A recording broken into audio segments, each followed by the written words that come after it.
નવસારીમાં જે પ્રકારે વાવાઝોડું આવે છે, વાંસદાના લોકો છે તે હાલાકી ભોગવે છે. અનેક લોકો છે તેઓને લાખો રૂપિયાનું નુકસાન થાય છે અને તેઓને સહાય ચૂકવવાની સરકારે જાહેરાત કરી હતી, પરંતુ આજ દિન સુધી સહાય ન ચૂકવાવતા હવે મેદાને આવ્યા છે કોંગ્રેસના ધારાસભ્ય અનંત પટેલ અને તે પહોંચ્યા હતા સરકારી કચેરીને. તેમણે વિરોધ દર્શાવ્યો હતો અને સરકારને ચીમકી પણ આપી હતી.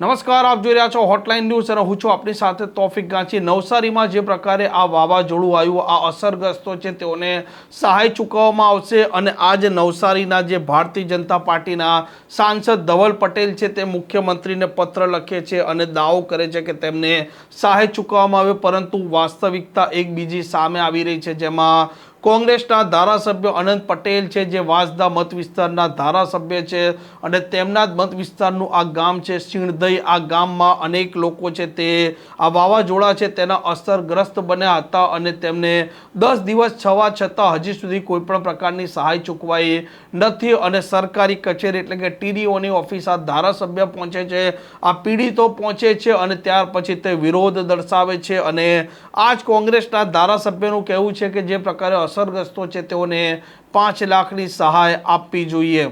કેટલા રૂપિયા જોઈએ? અમને એક ઘર દીઠ કેટલા જોઈએ? 5 લાખ રૂપિયા અમારી માંગણી છે અને એ પણ 5 લાખ રૂપિયા અમારા બેંકના. નવસારી જિલ્લાના વાંસદા તાલુકાના સિણધઈ ગામે ચક્રવાત વાવાઝોડું આવવાના કારણે એક અઠવાડિયા પહેલા જે નુકસાની થઈ હતી એનું વળતર એક પણ રૂપિયો તાલુકા પંચાયત દ્વારા કે ગુજરાત સરકાર દ્વારા આપવામાં નહીં આવ્યું હતું અને જ્યારે આજે અમે એના વળતરની નુકસાનીની માંગણી કરવા આવ્યા ત્યારે એમણે 97 ઘરોને નુકસાનોનું વળતર આપવાની વાત કરી, જેમાં 15 વર્ષથી આવાસમાં રહેતા હોય અને આવાસવાળા ઘરોના પતરા ઉડી આવ્યું કે એમનું ઘર તૂટ્યું હોય એમને કોઈપણ જાતનું વળતર આપવાના નથી એ વાત કરી. એની સાથે 9થી ઓછા પતરા જેના ઉડી ગયા હોય એને પણ વળતર આપવાની ના પાડી છે. ગ્રામ્ય વિસ્તારમાં 8 પતરાવાળા પણ ઘર હોય છે અને 80 પતરાવાળા પણ ઘર હોય છે. એટલે અમારે તો જેને પણ નુકસાન થયું એને નુકસાનની વળતર અમે માંગણી કરીએ છીએ. દરેક ઘરને 5 લાખ રૂપિયા જેટલા મળવા જોઈએ તો ફરી પાછું એ લોકો રહી શકે. સ્થાનિક સંસ્થા, સ્વૈચ્છિક સંસ્થા દ્વારા એમને જમવાનું પીરસવામાં આવ્યું, પતરા, પ્લાસ્ટિક બધું આપવામાં આવ્યું, પરંતુ સરકાર દ્વારા આપવામાં આવ્યું નથી. આવનારા દિવસમાં ફરી પાછા જેમને વળતર નહીં મળ્યું એમની સાથે ફરી આંદોલન કરીશું. અમારે આ વાવાઝોડું બધું આવ્યું વરસાદ સાથે ભવંડર, એમાં બધું દબાઈને એકદમ ઘર બર વગરના અમે થઈ ગયા ને 2 દિવસમાં ધવલ પટેલ એમ કે બેન ઘેર ઊભું થઈ જાય ને આજુ સુધી કોઈ જોવા નથી આવ્યા. આજે 12મો દિવસ થઈ ગયો, અમને કોઈ સહાય નથી મળી હજુ સુધીમાં. સહાય મળશે એવું બોલેલા પણ કંઈ મળ્યું નથી હજુ સુધીમાં.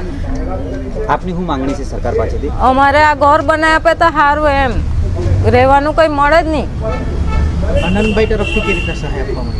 અનંતભાઈએ તો અમને પતરા આપ્યા, એંગલ આપી, થાંભલી આપી. એટલે ઉપર આ સારવણીવાળા સેવાવાળા આવેલા એ લોકો અમને 8 પતરા મૂકીને ઉપરથી હરખું અત્યારે વરસાદ પૂરતું તો તમે રહેવો એ રીતે અમને આટલું કરી આપ્યું. 8 પતરા મૂકીને આટલું તો અમને વરસાદ બહુ આવે તો આટલામાં રહેવો એમ કોને આનંદભાઈ કે આટલું બનાવી દઉં બેનને એમ. આમ જે પ્રકારે આ વાંસદાના સિણધઈમાં જે પ્રકારની આ મામલો સામે આવ્યો છે, સરકાર છે તેના દાવા છે અને સરકારની જે સહાયની વાત હતી તે ખોખલા અને પોકળ સાબિત થયા છે. અને આજ કોંગ્રેસના જે પ્રકારના આરોપ છે આ આરોપે ત્યાંની રાજનીતિ પણ ગરમ કરી દીધી છે. આ પ્રકારના સમાચાર, આ પ્રકારના અહેવાલ માટે હોટલાઇન ન્યૂઝ ચેનલ જોવાનું ને સબસ્ક્રાઇબ કરવાનું ભૂલતા નહીં. નમસ્કાર. આવા પ્રકારના વિડીયો તમને જોવા ગમતા હોય તો હોટલાઇન ન્યૂઝ ચેનલને લાઇક, શેર અને સબસ્ક્રાઇબ કરો.